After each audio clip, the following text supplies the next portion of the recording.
If Man United fail in their bid for Fabregas, who else is on David Moyes' list? Thiago Silva is a no-go, but will Aga do for Barcelona? And is Brendan Rodgers preparing for life without Suarez? Joining me this week are former Aston Villa and England defender Ugo Ehiogu and goal correspondent Greg Stobart. I'm Nat Coombs, and this is Transfer Talk. So we'll start with new business and Man United's ongoing search for a midfielder. Ugo, irrespective of the need to land a marquee signing, they really need to strengthen this area, don't they? I think that they've lost a lot of creativity with Scholes going. Ryan Giggs is not going to play as many games, less influential.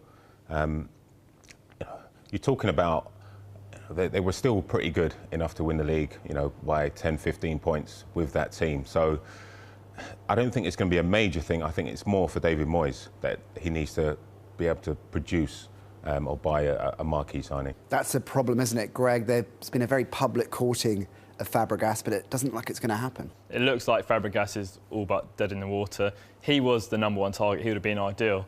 As you say, Nat, it's been very difficult for United. They're trying to get a player who will improve a team that won the league last season. They need creativity. Fabregas would have been perfect. Modric would be perfect, but that doesn't look like that's going to happen either. Rumours of Schweinsteiger. I can't see him leaving Bayern. I can't see it at all. There are a few whispers about Guardiola not getting on with some of the Bayern Munich players, but he's out of their league at the moment, and that's the problem they're having, especially as Moyes is trying to make his mark in the transfer market. I think they've got a fullback option, that's Fellaini, and I think he'd do a very good job for them. Well, that's the problem, though, isn't it, from Fellaini's point of view, being the fullback option. He was one of the players that was immediately linked when Moyes got the job at Old Trafford. How's he going to feel, Ugo, if he thinks I'm the 5th, 6th choice here? It's a tough one. I would like to think that David Moyes has been in contact, certainly limited contacts, with Fellaini, so he's keeping him abreast of the situation. But yeah, I think you'll probably be getting more stick in the dressing room. It's not happening, your 2nd, 3rd choice. But Man United is a massive club. And I think, however it comes about, Fellaini will go there if he's offered that chance. So, Greg, is Fellaini the most likely Man United midfield signing this summer? Yeah, they know what his buyout clause is. They can activate at any point. Moyes knows him very well. I think it's going to happen. So let's move on to Barcelona then. Lots of fans are asking us about their search for a new defender. Are they going to land someone this summer, Greg? They've got a chance, and I think they need one too. They missed out on Thiago Silva. That's been confirmed by the club. He was their first choice. I think they've now turned to David Luiz as their next best option. Jose Mourinho, the Chelsea manager, says that he's not going to listen to offers for Luiz. From what I'm hearing, that's not quite the case. I think there's a chance that could happen. The backup plan, if David Luiz stays at Stamford Bridge, is Daniel Agger. Can you see him there? I can, yeah. He's a type of defender that the new camp would grace and would love. There'd be a little question mark over his fitness.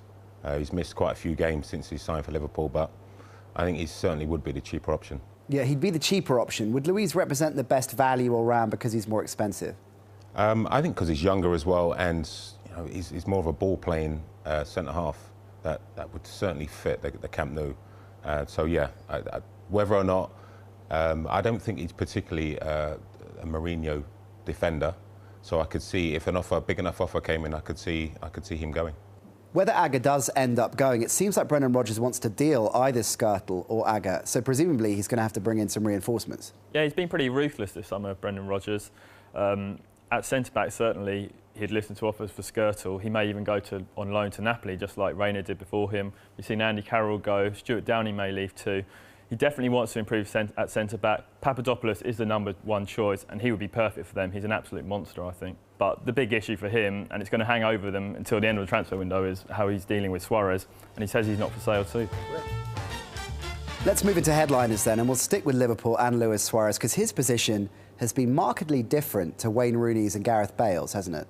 Yeah, for a start, Suarez is the only one who's come out publicly and says that he wants to leave. He wants to play in the Champions League. We haven't heard anything from Rooney and Bale, but we have heard via their camps that they want to leave. I think Suarez and Rooney could both put in the transfer request in the next week or so, so that's going to really step things up on those accounts. Bale's a slightly different story, though. Suarez seems to be prepared to get more aggressive to get what he wants. That's a little bit inconsistent with Arsene Wenger's position on the kind of player that he wants to see at the Emirates, isn't it? It is. I think that the need for a marquee signing certainly of someone affordable as Suarez, it's changed the goalpost a little bit for Arsenal. He's been very coy about it, but I think deep down he knows that Suarez is probably going to have to push that to get that transfer going. A lot of attention on Arsenal leaving it late, Greg. Chelsea are leaving it pretty late with Rooney, aren't they? I think it was always going to rumble until the end of the transfer window with Rooney, because Manchester United has said he's not for sale. Moyes has said he's not for sale. So just from a PR perspective, much as anything, United have pushed that agenda. Rooney knows he's got to push for the move. He's been doing it, building it up and up all summer. He thinks he's got no way back. He's certainly got no way back with the fans. You speak to Man United fans, and as far as they're concerned, it's over. It's going to rumble, but I think there's more to come. I think we might see Rooney refusing to play at some point. So we've seen Rodgers being ruthless, Wenger being a little bit inconsistent. AVB has been pretty vocal in his criticism of Real Madrid's courtship of Bale, hasn't he? Spurs are disgusted with Real Madrid and with Bale's camp as well. They think that they've gone back on their word. They said Bale would stay for 1 more year. They think that they've used the media to try and push the transfer. Tottenham are adamant that they want £100 million. We'll see, because that's going to develop in the next week or so as well. What we do know is that Bale really, really wants to go to Real Madrid now. Ugo, Spurs have got every right to be angry at Real Madrid, haven't they? They have. I think it's typical Real Madrid how they handle transfers. You get the player on side and turn his head. It does become very difficult then.